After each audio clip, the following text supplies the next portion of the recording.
Jeg hedder Maria. Jeg hedder Louise. Og vi har Beauty by Maria Medina med 3 lokationer.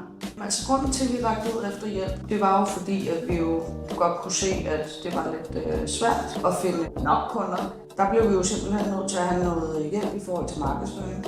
Og der snakkede jeg med en god kollega i faget, som havde prøvet jer, og var super godt tilfreds og set kæmpe vækst i hendes butik. Så det tænkte vi jo, vi måtte prøve. Jeg har før prøvet samme systemer, som vi kører med i dag.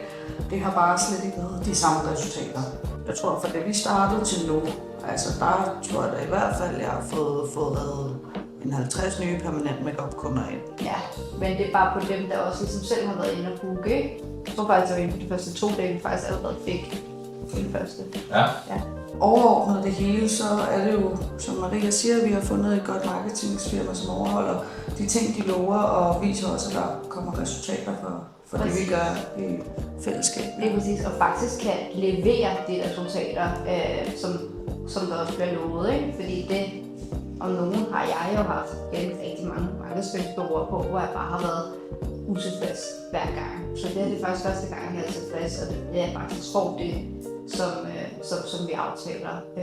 Og så er I også mega nemme at kommunikere med. Altså, der er hurtige svar, det er nemt at komme i kontakt med jer, og de her opfølgningsmøder, vi også har, synes jeg også er en kæmpe tryghed for os, fordi så kan man også sige, hvad er vores udgangspunkt, hvor vi vil gerne hen. Altså, det er ligesom, at man har en vækstpartner med på vej.